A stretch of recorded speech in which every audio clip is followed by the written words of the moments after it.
Hi, good morning to Latvia. Greetings from China. It's already an afternoon here. I can see that the delegates are slowly still coming into the webinar.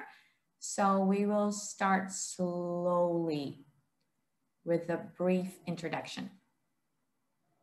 First of all, I would really like to thank you for everyone for tuning in today, for finding the time and joining our second webinar on the topic, how to scale up and raise funding in China.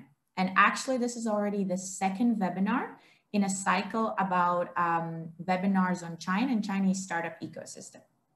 There's a chance you might have missed the first webinar that took place last week, and it was on Chinese innovation ecosystem. But don't worry, you still have a chance of watching it. It is now located in our investment and development agency YouTube channel. So once you go onto your YouTube and find our channel, you can also find the previous webinar and watch it anytime. There's also a lot of other different webinars and various different topics that you might find very useful. Before we start, I would like to briefly introduce myself. My name is Agnes Sturmane, if some of you don't know me, and I am a head of a representative office of LIA here in China. And I've lived in China for almost 10 years. So this is, for the last 10 years, it has been my home. And so in LIA, I'm particularly responsibility for cooperation between Latvian enterprises and Chinese enterprises. And Investment and Development Agency of Latvia in general works in 4 different sectors. So helping companies to export abroad, attracting foreign direct investment, fostering innovation, as well as promoting Latvia as a tourism destination. So if some of you still have some additional questions or you're looking for some additional support from Investment and Development Agency of Latvia, feel free to reach out to some of my colleagues in Latvia, or if the questions are particularly related to China, feel free to reach out to me. We have, my email addresses are all written in our website, lia.gov.lv. And so today, in order to deliver a high quality content, we have partnered up with local experts. This time it is NIHAB Innovation Center, which is located in Hangzhou City. And Hangzhou City is a wonderful city in China, located not too far away from Shanghai. And it can be considered as like an innovation hub, because this is where also Alibaba headquarters is located. And our today's speaker is Luca. And actually, Luca is a true expert on China. He's lived here even longer than I have. It's been 13 years he's been in China, originally coming from Switzerland. And he has more than 10-year experience in financial industry. And in 2017, he's also been the main founder of this NIHAB International Innovation Hub. And this NIHAB International Innovation Center, basically what they do, they help innovative entrepreneurs or enterprises from abroad to land in China. And they provide them various different services. So I also wanted to point out that throughout the whole webinar, you might have some questions, you might have some remarks. Feel free to put them down in the Q&A box or in the chat box. After the seminar, we will have a Q&A section where we'll also try to answer all of your questions. Also, I wanted to mention that as a part of this webinar cycle, we have also a roadshow coming up, which means that young startups that are looking for expansion to China can also apply for this roadshow. And 3 main winners will be able to relocate to China, meaning that NIHAB will help them with financial advisory and help them with enterprise registration. There's also a prize of like getting free tickets to China, as well as free office space for 1 year in China. So if some of you are interested in, after the 2 webinars, actually thinking, hey, China might be the right solution for me and it could give me so much more opportunities, do not hesitate to apply. So without further ado, I would like to give the camera to Luca and continue with the webinar. There's no stage and no microphone anymore these days. And continue with the topic. Luca, here you go. Thank you very much. It's a pleasure for me to be here on online with Latvia. I think it's the first time that I have the chance to talk to entrepreneurs from this beautiful country. And today, we'll focus about talking about two things. One is about the ecosystem in China that we can find for startups. And the second part will be focusing about the investment cycle, how to get investment in China. So please feel free if you have any questions related or not to this topic, please put it on the chat box, and I will do my best to try to answer your questions. I tend to always speak quite fast, so please interrupt me if I go too fast or if you have any questions. Today I have many points also to discuss, so that's why I will not spend too much time at the beginning, just to go straight into the content. So very quickly, a quick introduction about myself. So how our friends from the Investment Development Agency of Latvia just mentioned, I'm originally from Switzerland, also a very small country. And but I've moved to China since 2007, and previously that I started my company, I was working in the banking industry for many years, both in Switzerland and in China.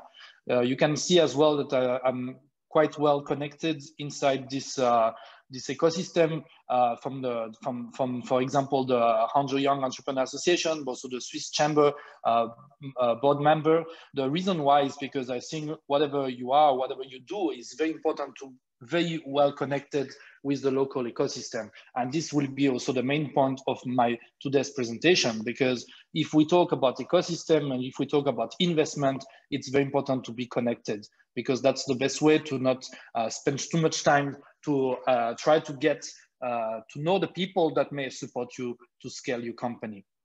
So last week, my colleague Novak already did a very great presentation about China and why China for Latvian company. Very quickly, I will come back to a few slides. So first of all, everyone knows that China is big. I mean, in terms of people, we have, of course, a big population here of 1.4 billion people. But what is also interesting, we have 100 plus city over 1 million people. So basically one city here is like your country. So when we are thinking of scaling a company, of course, you can decide to go to neighboring countries that also maybe it's easier in terms of geography or anything else. But in terms of the size of the market in front of you, then it's maybe not the best fit to actually scale your company. But why also China? Because China is very, very innovative and very techy. You can see that we have a lot of internet users in this country, but also a lot of people are using the mobile payments. But I think the main point is about innovation. People here are open to this new innovation, and China innovates a lot.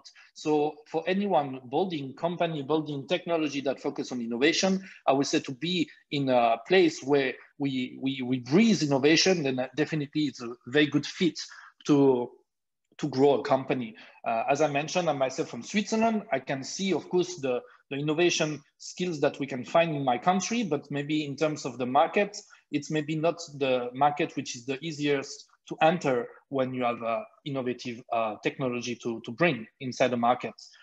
As it has been mentioned before, I'm currently based in a city called Hangzhou. Hangzhou is maybe not well known as a city, but it's well known as the company that we hold in this city. So Alibaba is the most famous company that is headquarters and has been founded in this specific city. So that's why it's been decades that the city of Hangzhou has been focusing on internet and smart city development. So the whole city is actually very smart, which is great, because when you build technology, you need to have a better market that you can test this technology. But also today, Hangzhou is focusing on to become more and more international.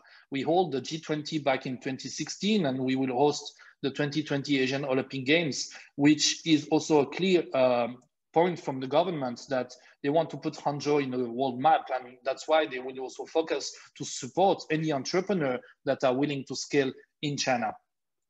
Also, Hangzhou is the capital of the province of Zhejiang, which is the neighboring province of Shanghai. So basically we base like a 1 hour by train from Shanghai. And why is it interesting in this province? Because very early on, a lot of companies become privatized. So a lot of entrepreneurs today is basically the second or the third generation of entrepreneur that we can find in the city, which means that it's been always focusing on building company. And today, the people that made great money before, they are willing to reinvest this money. So that's why we have a very great investment ecosystem here in the city to invest into innovation. But also, you know, I'm from Europe and from Switzerland, also beautiful country, and we care also about the landscape, and more than the tech and the innovation that you can find in Hangzhou, the city by itself is very lovely to live. For the story, we also have around 10 million people living in the city of Hangzhou. So it's basically 10 times Latvia, and it's bigger than my country as well. When we talk about an ecosystem, it's very important for me, I think, to get the benefits that you can get from the ground, from the partner that you can find. And that's why it's very important when you decide to scale a company to find where is the best place that can help your company to grow and to grow quickly. And for that, you need to have this ecosystem which supports you. So that's also why we choose to locate in China, but also specifically in Hangzhou, because we have strong local policies and support from the government, from the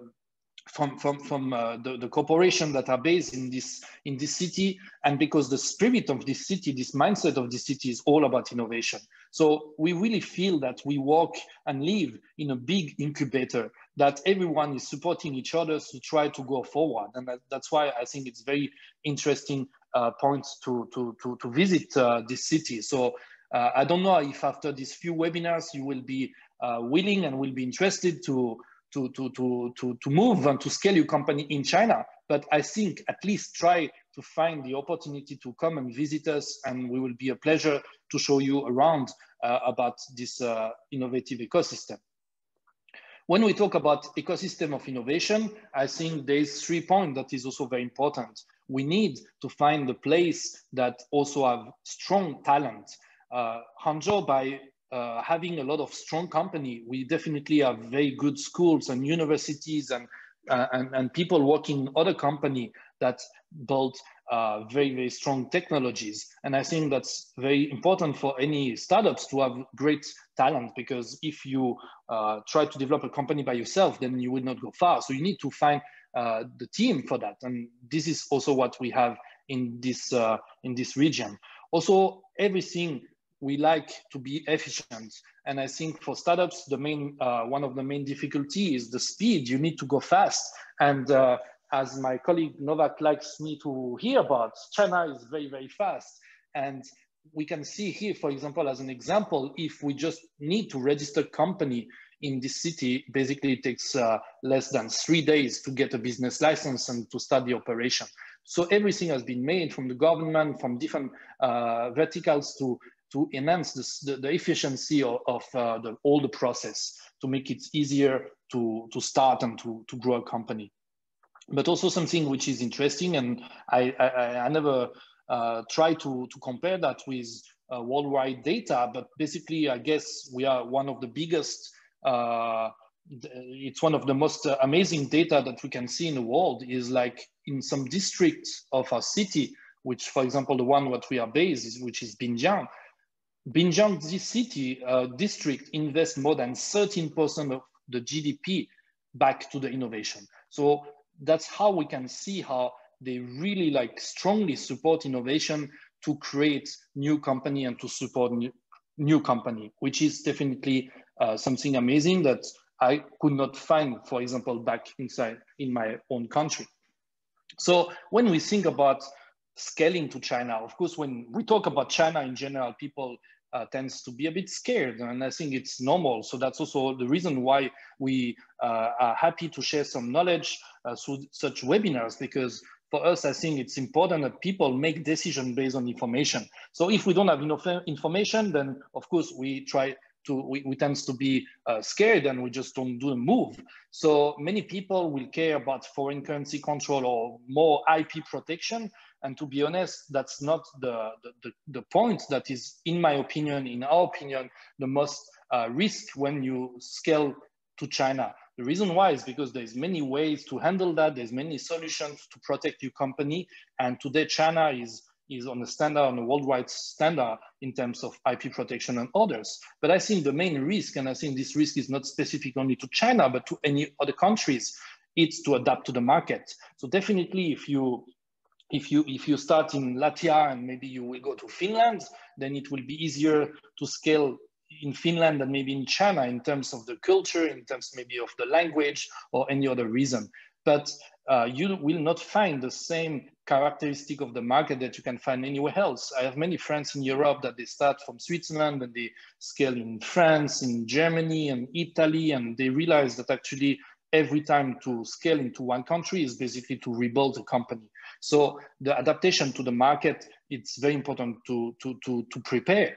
And for us, I think it's also important to, when we start a company, to think global from day zero. Because if you want to build a big company, of course, you cannot stay in your own country. You need to think global. So China should be in the picture of your company, maybe not today, maybe not tomorrow, but maybe the day after. So that's why it's important to understand China as a market, to try to define the risk and the opportunity that you can define for later on in your company. So coming back to the business ecosystem, for us, we make it simple into 4 verticals. So first of all, we have a big market. I already mentioned about that, but I think the most interesting point about China in terms of market is not the size, is the fact that people here are willing to try new technologies. When we look at mobile payments and any other new technology, people are willing to try and to use it. So I think definitely it's great to build technology, but it's even better when people are willing to use it. Otherwise, it's impossible to make a business around that. So that's why China, for that point, it's amazing, because it's first, they are willing to open to try new technology, but at the same time, it's a big market. So it can go very, very fast. Second point I mentioned already, it's about the talent. You need to have the right people in your team, and you find a lot of strong talent here in China as well to keep growing your company. And many companies that we work with, they have both team in Europe and in China, and people work very well each other together because they focus again on creating new technology. I think a point that is also very interesting in China is the support from the government. I will come back to that later on more in details, but definitely it's strong, because to be an entrepreneur is a very lonely thing. I'm sure you all have some challenges and some struggle, and maybe some people, including your family, your wife, your husband, your friends, your kids, they don't understand why you struggle to work, to create something. Why not just working for a state-owned company or a multinational company which can provide the security? So it's a very lonely job. And when you have someone, which here, for example, could be the government, that are willing to support you, then you don't feel alone anymore. And I think that's a very interesting point, because they are here to support a company to grow and to start. The fourth point is about investment. This is, again, the point that I will discuss more in details in the second part of this webinar. So when we think about scale up, we also think about a startup life cycle. So at the beginning of a company, everyone will have to deal with very basic operation. So the first year will be focusing about how to incorporate a company, how to make sure that the day-to-day operation is well arranged, how to get information from other people, the mentor, for arranging some training to try to understand more and more about the market. That's also why we focus on 3 different steps here at MeHub, because I think our goal is to really support the company on each life cycle of the part. So the first year is a lot, of course, about the basics. Then, of course, we need to scale. So for scaling up, and I think this is again in every country, we need to focus about the relation that we can get from the partners, from the corporates, from the potential clients, from the community, from the investment, also from the government. And the goal is to accelerate this process. Especially when you move to another country, when you grow in another country, you start from scratch. So if you can get the access from the market from other partners, which can accelerate this growth, then definitely that's something interesting.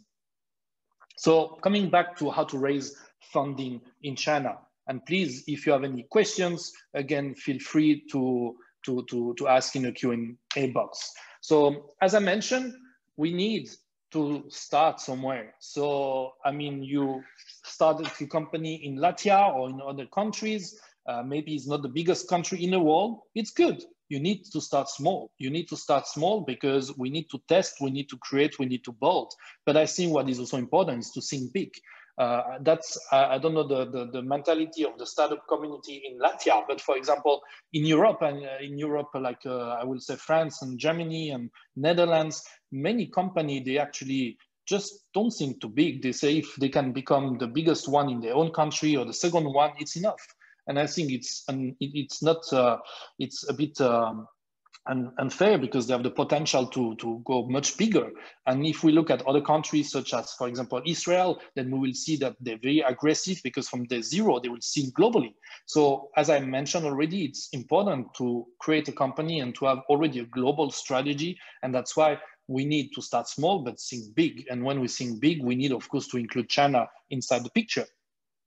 So coming back to China, to open a company here, it's actually very, very easy. And I take this example just to show, because many people, they still believe that to create a company in China, we need to work exclusively with the Chinese government, or we need to have Chinese shareholder inside the company, that we cannot control the company, etc., which is wrong.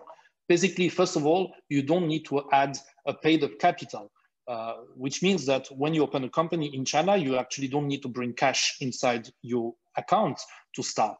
You can get a business license. You need to have a registered capital, which is subscribed, which means that you are able to provide this capital later on, 50 years, 100 years later, that's up to you.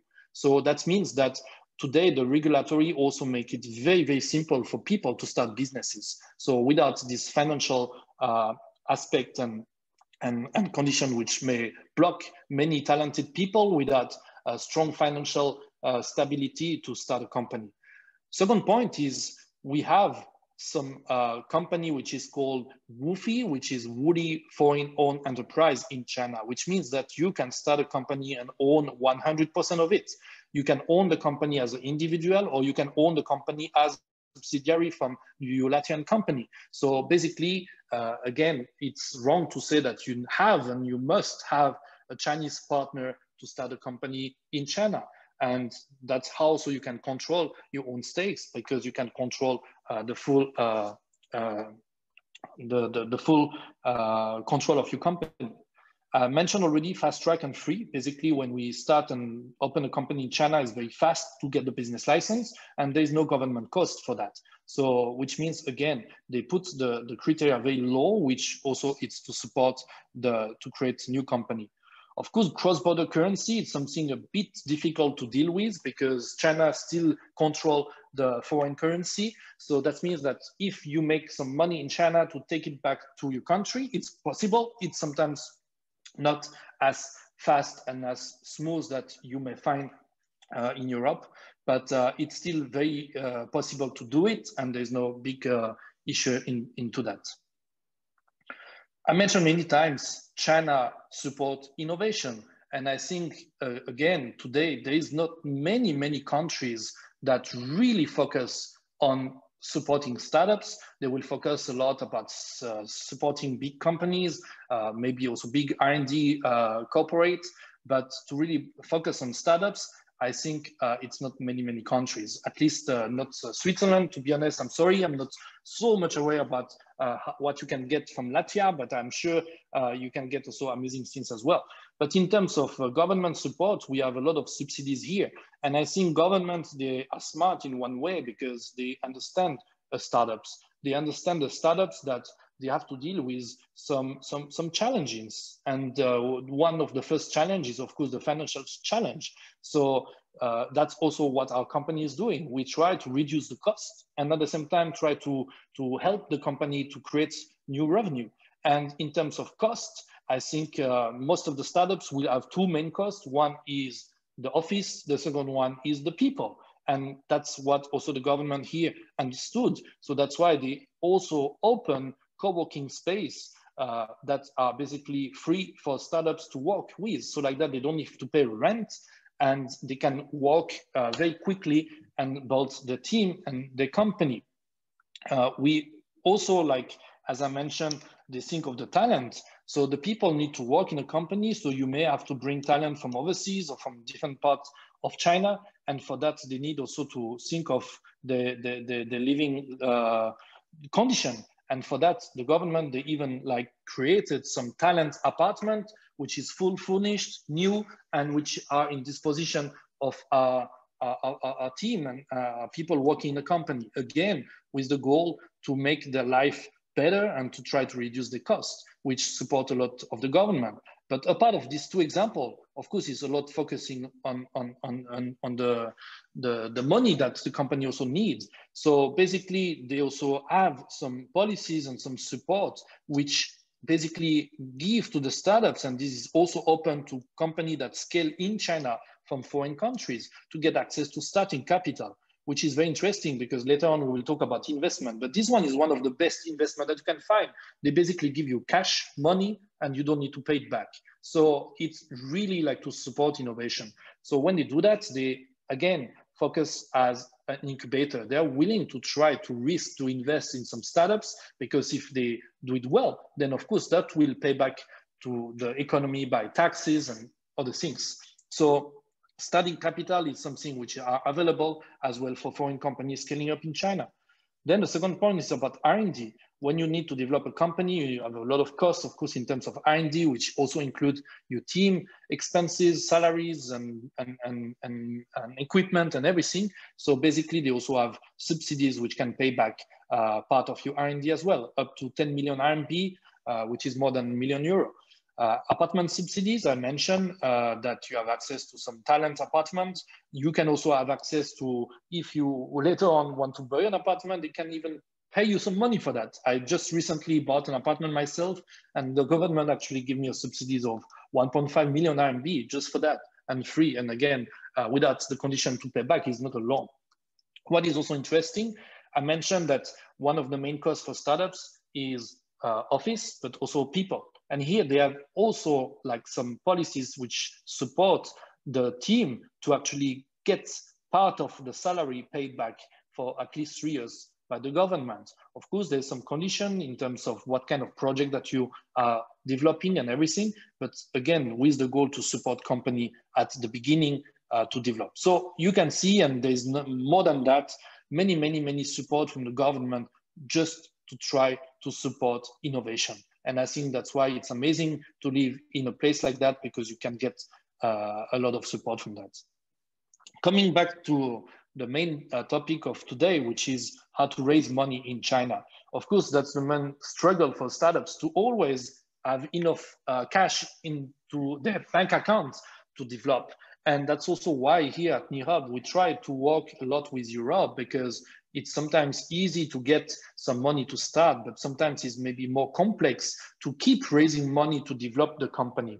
And I think that's why I think today it's interesting to develop the point that why not China to raise some money? So how do we raise money in China? I think it's not so much different from the way that we do that in the West. But today I will do my talk like maybe someone never have never raised money from any investment company in the world or in China. So maybe some basic and maybe some more focus. But I think in China, like everywhere else, investors, they care a lot about the first impression. They need to have something that touch them to say, oh, that people or that project is very interesting.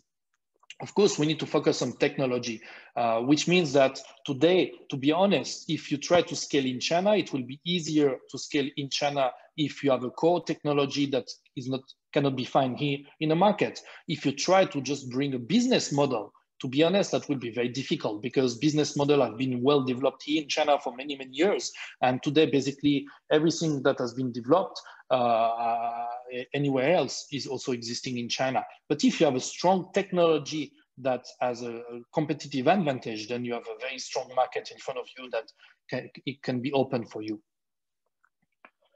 So in China, there's again some specificities. As I mentioned, especially in terms of the foreign currency, it's not totally open. So that means that it's still regulated, and it's not just a simple bank transfer that can help your company to transfer money in and out of China.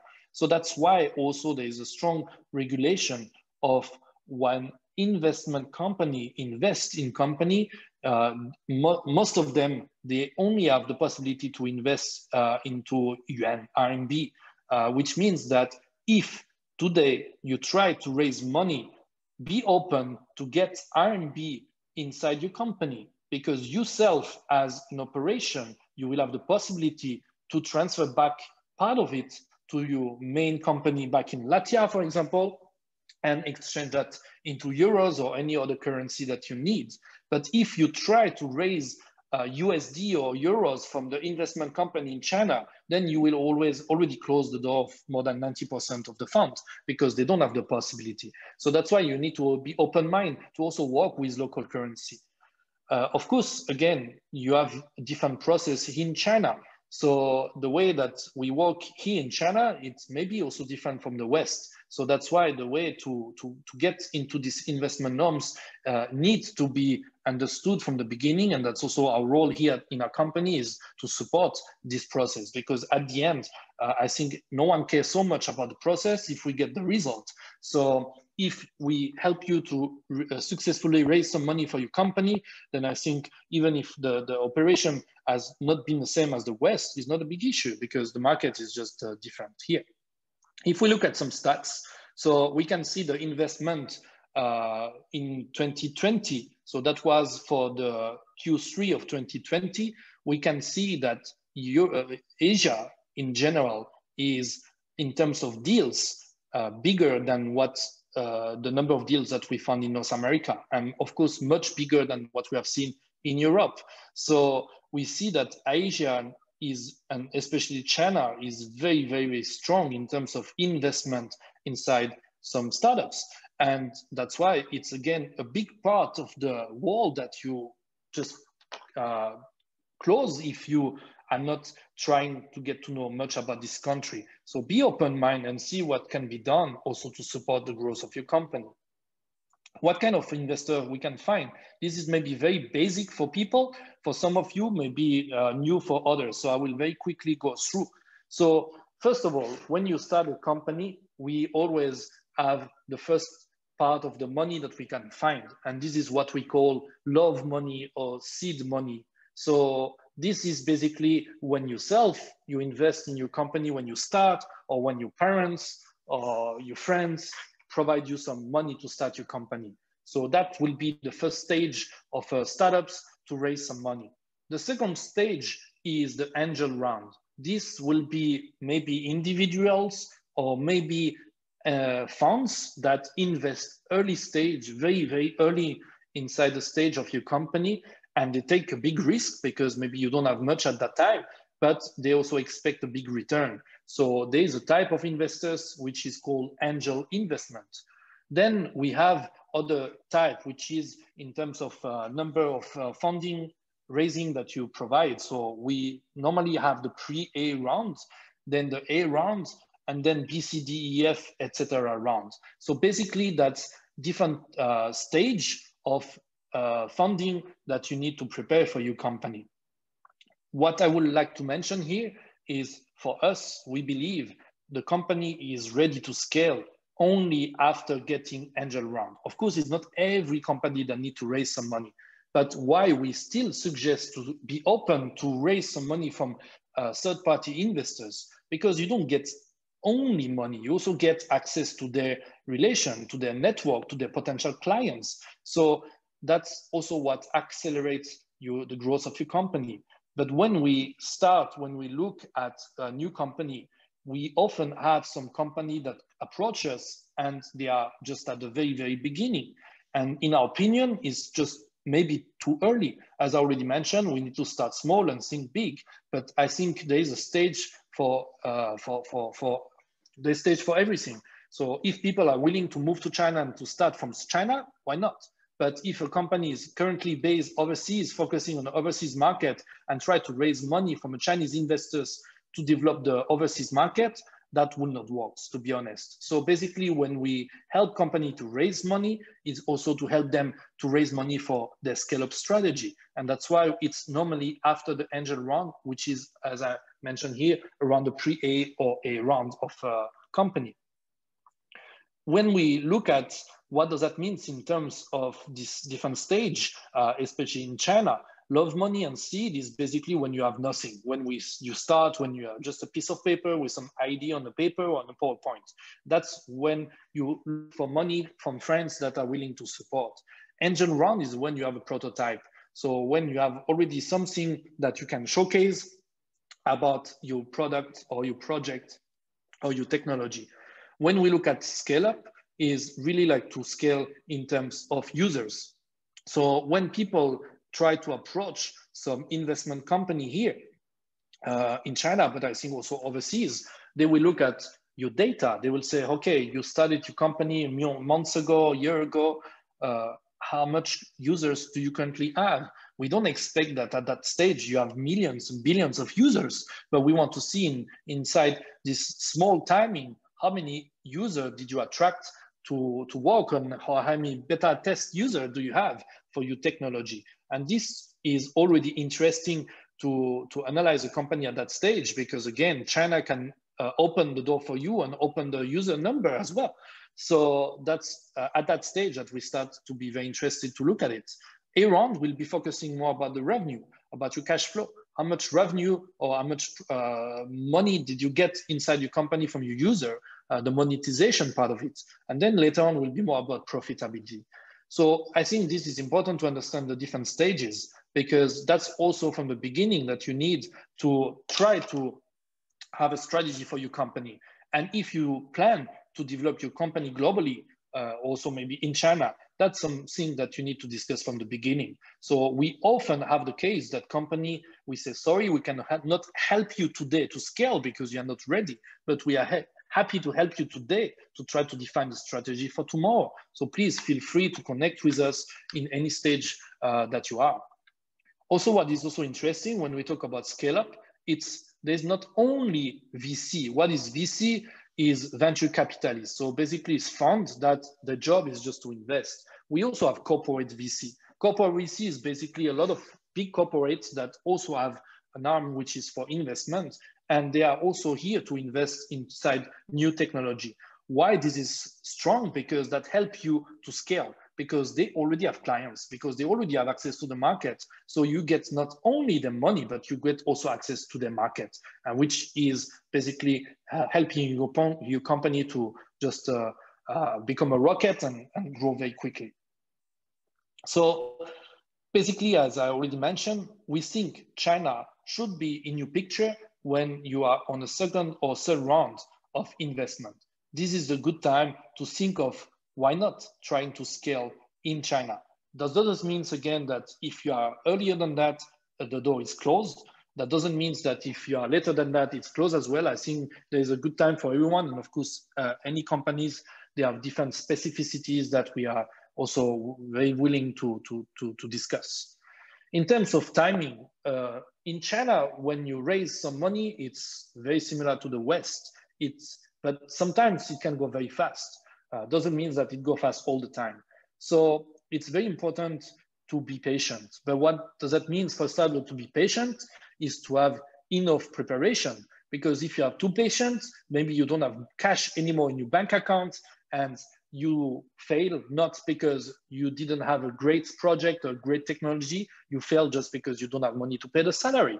So that's why you need to be prepared in advance to raise some money.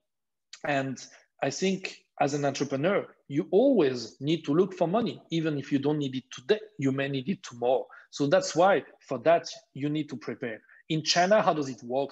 Basically, the first time that you approach an investment company or investors, they will say, send me something. They will call it in China, send me your BP, which is a business plan.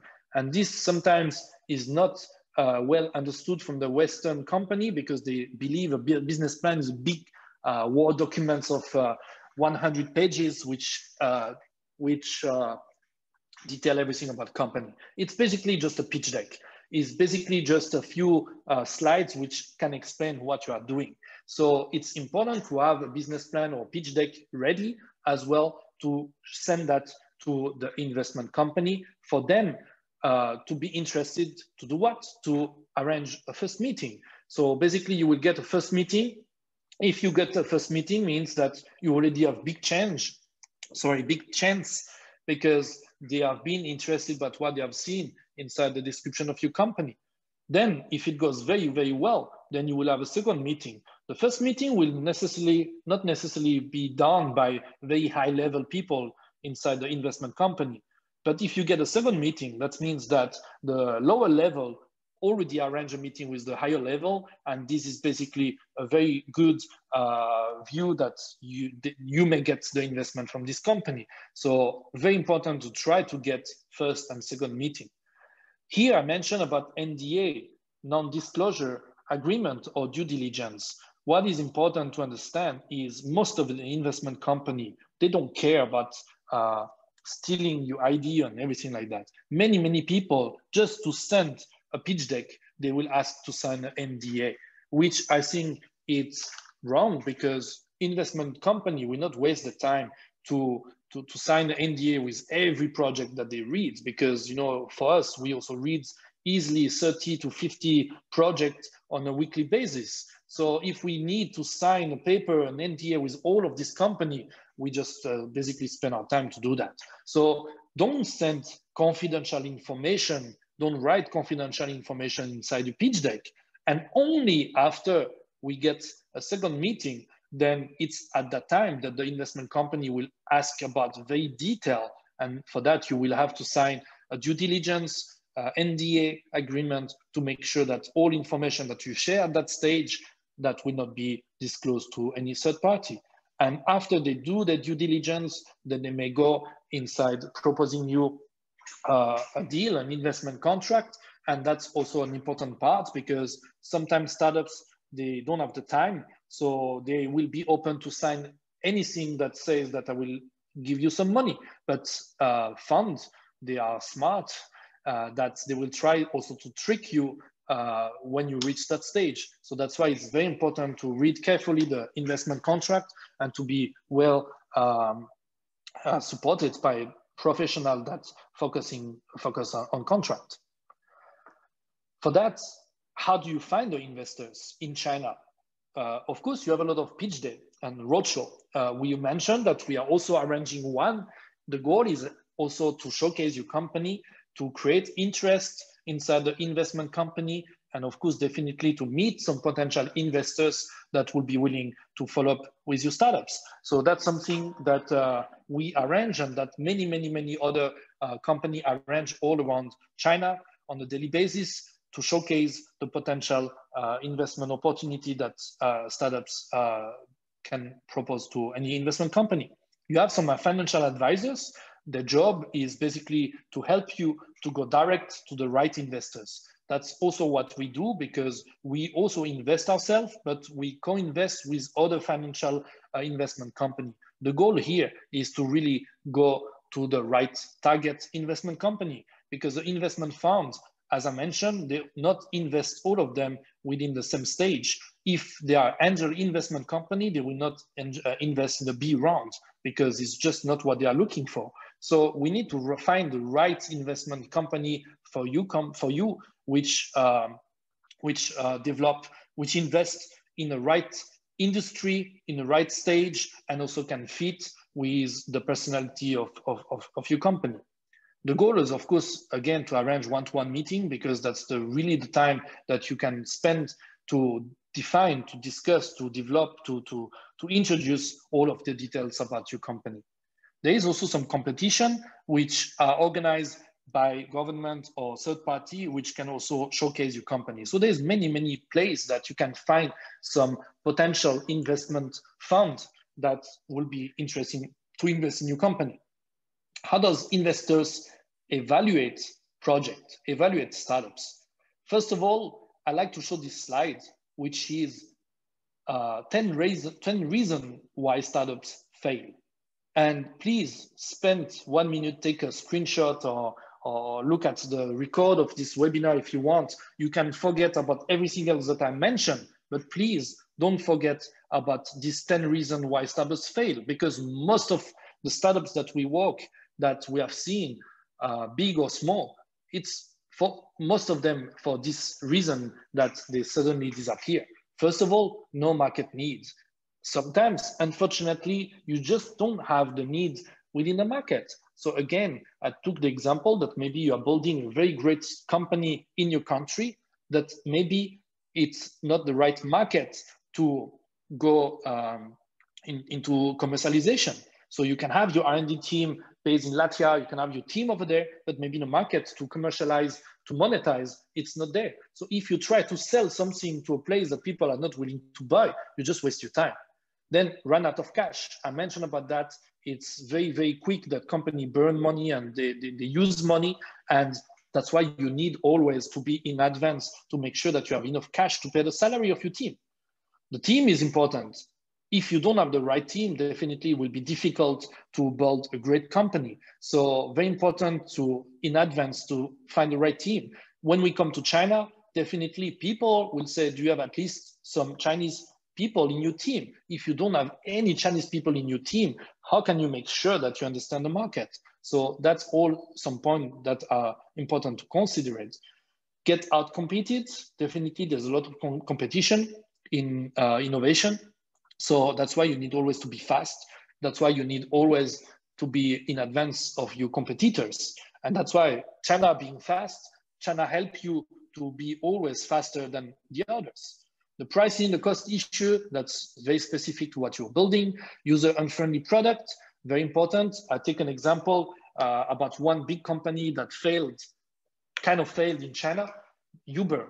Uber were actually one of the first apps in the market to propose their services. But why they failed? Because they didn't, at the beginning, had the option to pay by mobile payments. They came in China with the US mindset that everyone will pay by credit card. But Chinese didn't have credit card at the time, most of them. So when Didi and other companies get into the market and use mobile payments to enhance the payment system, everyone switched to the other application. And basically, of course, there's other fights in terms of subsidies that the driver and the people got from that. But basically, at the end, Uber sold the Chinese operation to the competitor. And one of the biggest reasons is, again, because it was not friendly for the users to use the solution. So even the big guys, they failed because they didn't adapt to the market, how I mentioned before.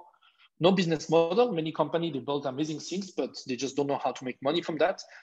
Important also to think about it from the beginning. Poor marketing or ignore the customers' feedback, product mistime. So many reasons. But I think all of this reason is the point that investors will focus a lot when they look at your company to make sure that they invest in a company that can minimize the risk. So coming back to what are they looking for, especially in China, when they evaluate your company. So when we organize some pitching competition, that's the point that most of the investors will be focusing on. First, the team. The team, they care a lot about the education. What kind of background do you have? Are you the right fit for this company? Do you have a team in China that understands China? Second point is the company structure. If you want to scale in China and you raise money for that, do you already have a Chinese company registered? If not, they will say, then come back when you have it. So why not starting to open this company as early as possible? What is your business model? Who are your competitors? Very important also to understand the competitors in China, because if you don't know your Chinese competitors, means that you have no idea about the market. So if you don't have any idea about the market, how do you convince the investors to invest in your company? What kind of data you have currently? The problem of the industry. If you have no problem in industry, what are the solutions that you are bringing into your startups? The market size, the market opportunity, the go-to-market strategy. If you get money, how do you will use this money to get into the market? And also some future plan. What is your plan in your company in 1 year, in 2 years, in 3 years, in 5 years, etc. And definitely the financial, because they will look at the financial and they will say, if you don't have money, or if you have soon to not have money anymore in your bank account, then of course the valuation and the investment will be as well different. So how to raise money with Chinese investors particularly? I mentioned that already a few times. you need to be open to get R&D investment. So for that, you need to have the right structure. You need to have Chinese operation. You need to have a Chinese company. I mentioned that earlier. That's very easy to set up. It's free, doesn't cost much. So for all the operation. So it's something that could be interesting for today or for tomorrow. Then you have the Chinese characteristic. In China, people work a lot with trust and relation. So for that, it's important to try to build trust with investors. But if you don't speak the same language, if you never met before, how do you build this trust between you and an investment company? That's how sometimes it's good to work with some partner, because the partner maybe already have the trust with the investment company. And if they bring a project, that means that this project should not be bad. Otherwise, they will not. They will lose the confidence and the trust that they got before. So that's why it's important to work with people. Also, what is important, in China, we care a lot about people. We invest more inside when we look at someone than about the project by itself. I always used to say, even if this guy failed, I'm not worried to invest inside this company, because I'm sure as smart as he is or she is, they will be very strong to build a second company. So that's not a big issue as well. Sometimes as well, China may feel unprofessional. That's very important. Many times, when we have investment meetings, the investors will just look at his phone, take the phone, don't look at the project. And the one in front will say, who is that guy? Why is not so unprofessional? But I think it's part of the ecosystem. It's not about being professional or not. It's just like that. So it's also a way to challenge you to see the reaction that you have in front of some challenge. That's also how the way it works here in China. Sometimes if we compare to the US, I know that in US will be different, but they will give you maybe just 2 minutes to pitch. And after 2 minutes, they will just leave the room. So different place, different challenge, but that's also how investors try to challenge the company to see the reaction to some issue.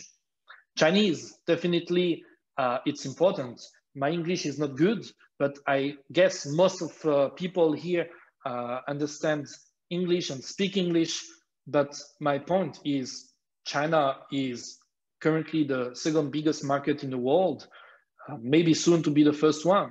So should maybe you think about why not starting to learn Chinese today? Because that's definitely a language that will give you a lot of advantages in the long term. And Chinese may seem difficult to learn, but actually it's not. It's like any other languages. As soon as you focus about this language, is actually not so difficult to get to know the language, but that definitely will give you a lot of advantage. So start today. As I mentioned already, do not ask for NDA too early.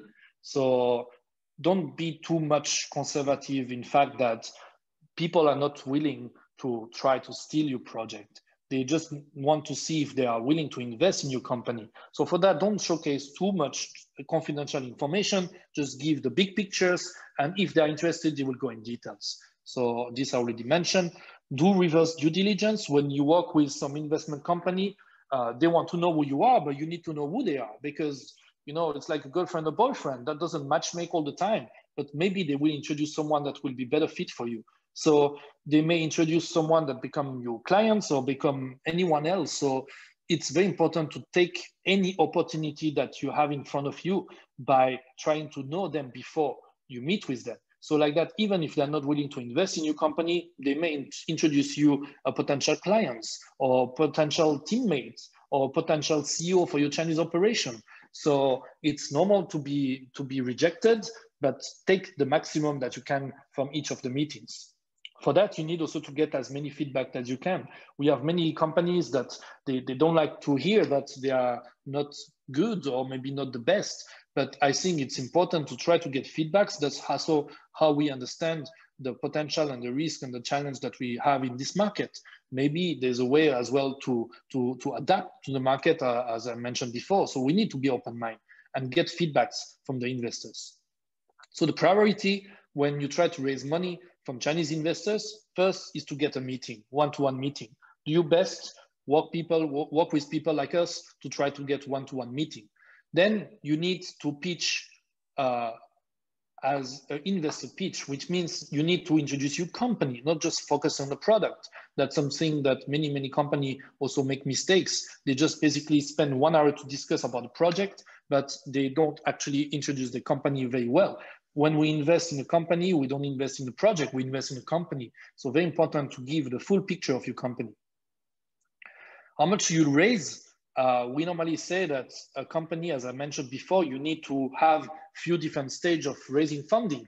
So one stage to the other one normally takes 12 months to 18 months. So that's why you need to have enough money in your bank account, enough money to raise for the next 1 year to 2 years of operation. And as soon as you raise, you need to start to raise again because 12 months go very fast. So that's why it's important to raise enough money to do like that. How do you calculate how much you need? Of course, you need to calculate how much you will have to use. We call that the burn rate. So calculate your burn rate that you will have to spend in a company before you make profit. So that's important to have this budget well done to make sure that you have enough money to survive. I mentioned about the pitch deck or the BP, how we call that in China. So basically that's a CV of your company. It needs to include all of the important part of your company. I have here a quick detail about what we think need to be included within a pitch deck. First, the team. We need to know who are behind this company with education and experience background. We need also to see the project overview, what has been done until today, what are planned for the future.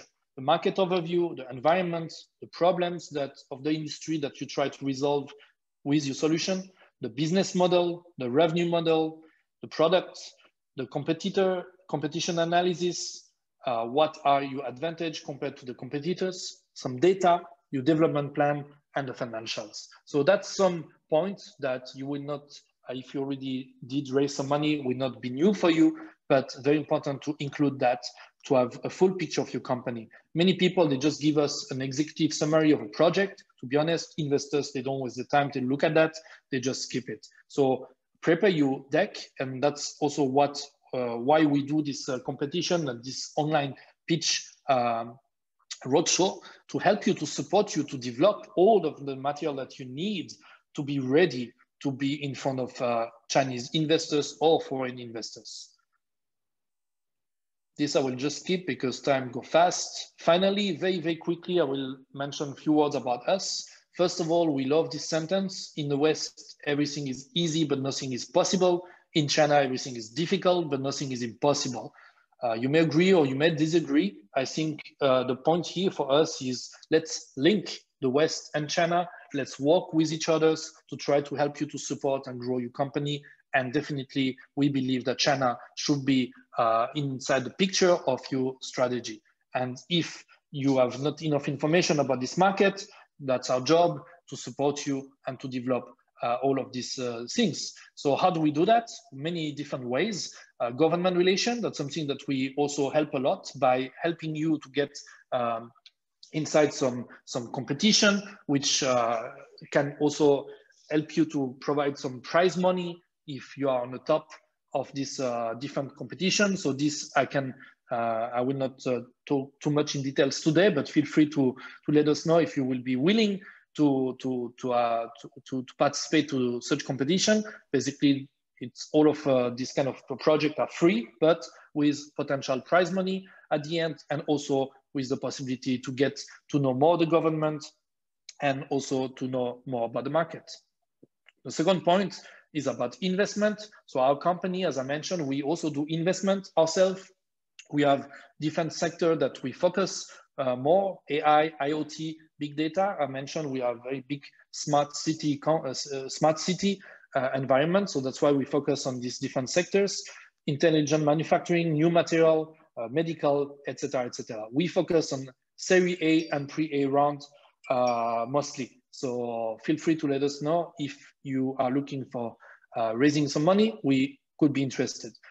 Second of point, we also do a lot of delegation. At the beginning of the introduction, we mentioned that we will invite some people in China during this competition, the goal is, again, to help you to understand the market by bringing you inside this market and putting you in front of the right people, the right partners, the right potential clients to make yourself have your own idea about the potential and, again, maybe also the risk of this market. We do also a lot of acceleration with corporates. So I have two examples here. One we did with Coca-Cola. So SCMC, the supply chain management company of Coca-Cola, basically they came to us and they said, we need to improve the quality, the digitalization, and the automatization of our process. So please help us to get in front of new technology. And for that, we bring some startups that work with them to develop new technology. That's a win-win-win situation, because for the startups, definitely to have the possibility to work with big guys like Coca-Cola, that's amazing, and that's helped for the milestones and the traction, but also they get some money and investment as well from the company. For Coca-Cola is a win situation because, of course, they can develop tailored technology that they can right away implement inside the process. We have another one, which is still currently working on. Valid is a Brazilian company, also listed on the stock market, and they develop IoT and 5G solutions for telecommunication. So anything that is related to these sectors, they are interested to know, because they may have the possibility to bring that back to their ecosystem and help your company to start to commercialize, or maybe to get access to the support to develop the technology. We have one case study to share here today. So that's a company from Netherlands, Dashmot. We met with them in 2018 back in Netherlands, in Amsterdam. So we had discussion about why not China. They spent a few weeks to think about that, and they said, let's do it, because their clients, they were already asking about China for the company. Dashmot is doing like image recognition using AI to have market insights. So basically, that's why they were interesting as well about China, because the clients were looking about China solution. So they came into China, they registered the company with us, they attend the competition that I just mentioned, they won us in the third place, they get some cash. After that, they got some grants from the government, and we helped them to also get invested. So after that, they currently have a 30+ team in China, with currently today, I think this year we'll have a new raising funding already closed. So a very good case study, and very similar to, I guess, who you are today when you think about scaling up into China. So sorry, I think I've been 4 minutes too long. Feel free to ask if you have any questions related to what I just mentioned. If you have other questions, feel free as well. You have here as well our contact details, email of our company, or my colleague Novak as well. If you want to look for me, you can find me on LinkedIn as well. So please feel free if you have any questions, and thank you for your time. Thank you, Luca. It was very interesting, even for me, who has lived in China for a long time. Really, thank you for sharing your presentation. While people are still thinking about the questions, do not hesitate, write them in the chat box or Q&A session. Also, few people have pre-submitted questions. So I have 2 questions that I can ask you right now. And yes. One being on the topic, so about protection of products and know-how in China market. Do you have any comment on that? Because that's always a very, very hot topic. Thanks for the questions. I think, protection is, you can protect yourself only if you are in a place that you need to get protected. So if you try to project an innovation that you develop in Latvia, but you are not based in China, you have no way to protect your company, your technology. So why not being here as well to at least protect your own stake, even if you don't operate over here? So China has a patent system very similar to the global system. You can have your patent in China. You should have registered a patent in China.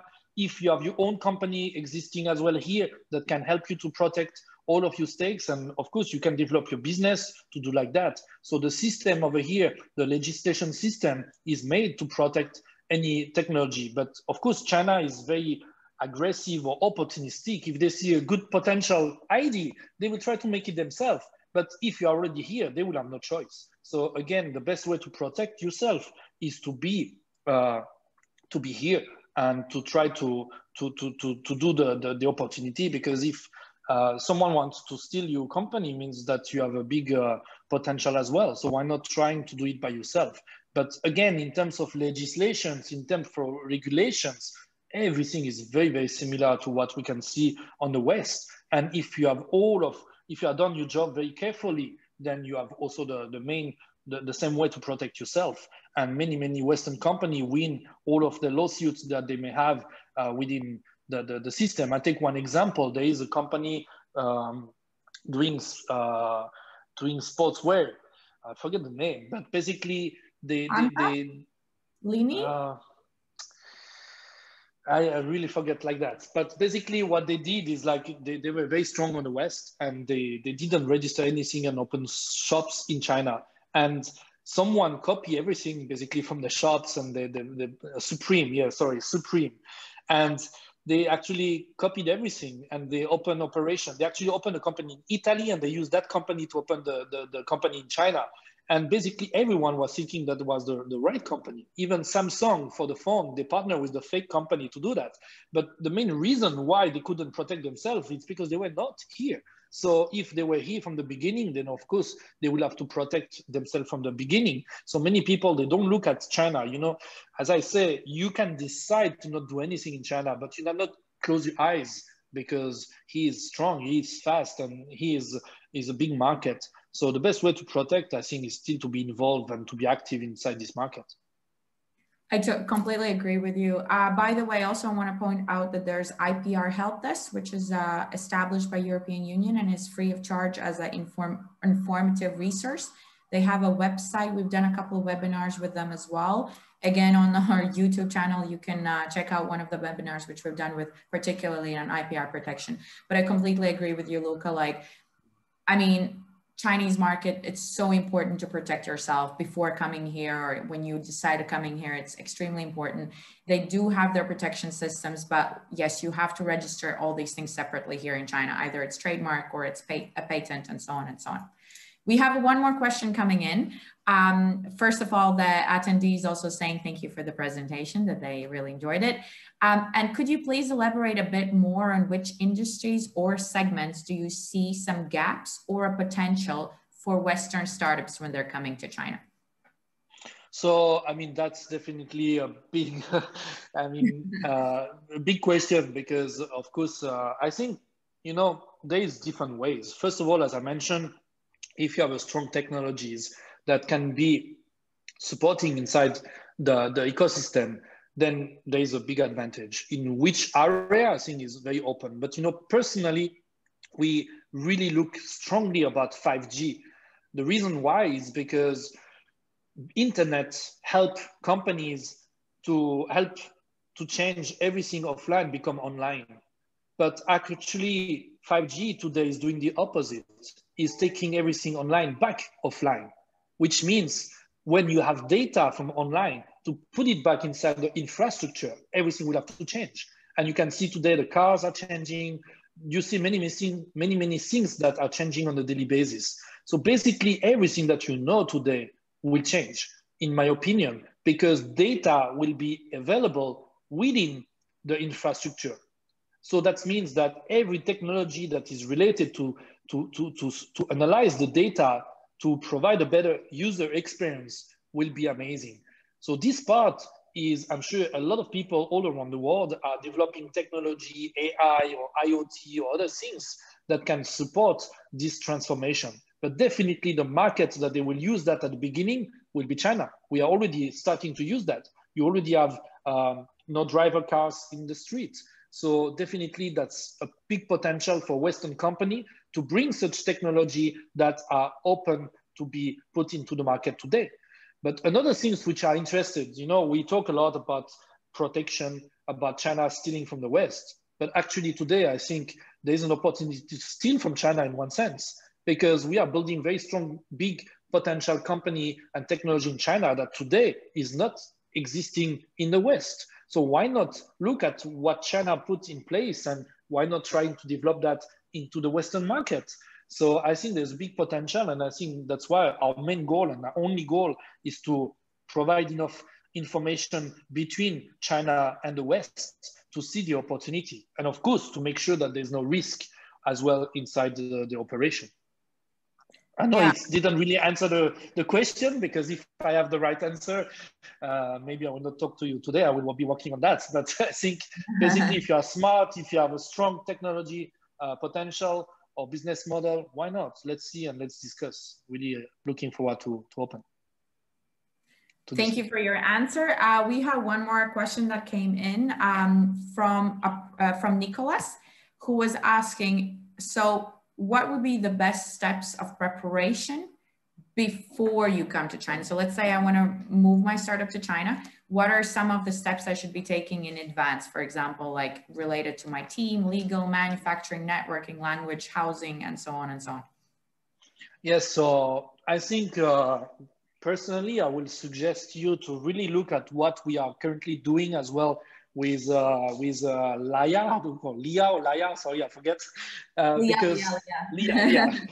Because that's exactly the goal of this project. First of all, it's free, and our goal is to share information first, then to have the possibility to develop and to analyze the potential and the risk of your company, the structure, doing the pitching, and all of that.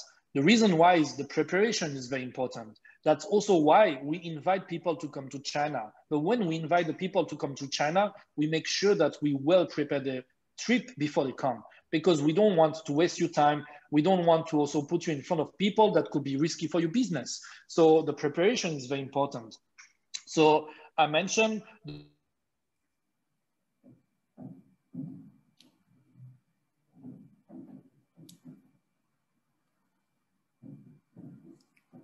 Luke, I think you've disappeared.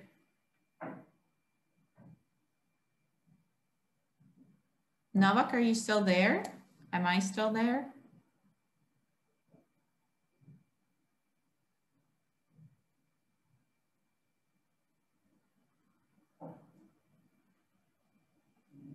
Can someone write in the chat if you still hear me, or also I am frozen? Yes, Agnes, I can hear you. Everything is from our side, okay? I think okay, it's awesome. the China. Definitely Luca is has disappeared. Novak, are you still there?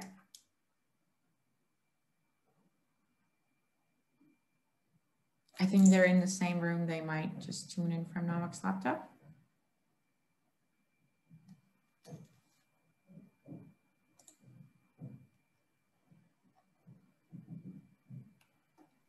Okay, yeah, it seems like there's an internet problem in Hangzhou.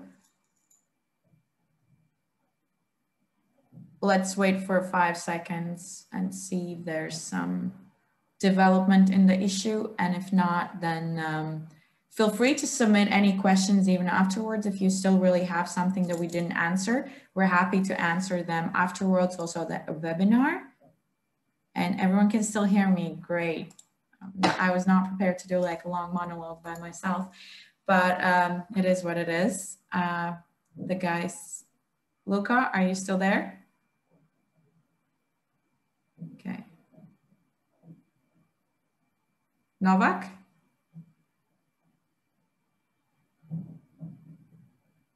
Okay, so he's typing that unfortunately his microphone is just gone and he can still hear us. But I think he answered most of the questions that we had. I will not, you know, yes, so he's writing that, yes, he can still hear us. Nonetheless, thank you guys all for tuning in today. I hope we answered majority of the questions that you did submit. If anything is left still on your heart that you still want us to reply, please send us an email afterwards. I also want to remind you that there's still a chance to submit your projects for the Roadshow.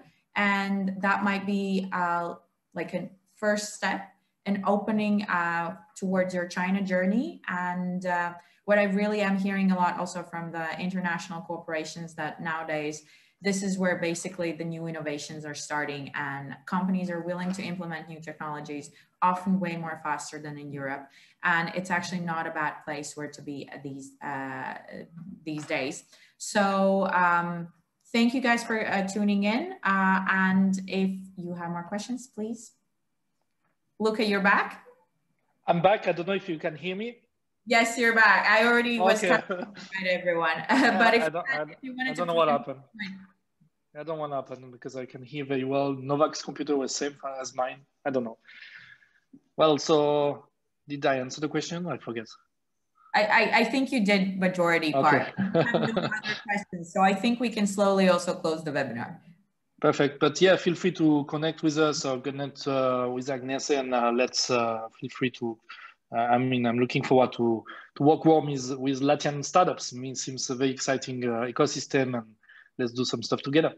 Yeah, actually, if you do rewatch the first webinar that we had, there was one Latvian also as a speaker who actually had established already a startup in Hangzhou and already was part of the NIHAB ecosystem. So you can also listen to his story and also connect with him on LinkedIn. His story is quite interesting. So there's already Latvians doing it in Hangzhou. So there's already like a small community, you could say so. So some support network at least. Yes, Luca, thank you one more time. Thank you so much. Thank you very much. Time and for your support, and you can connect with us on LinkedIn. So thank you. Have a lovely day, and bye-bye, guys. Bye-bye.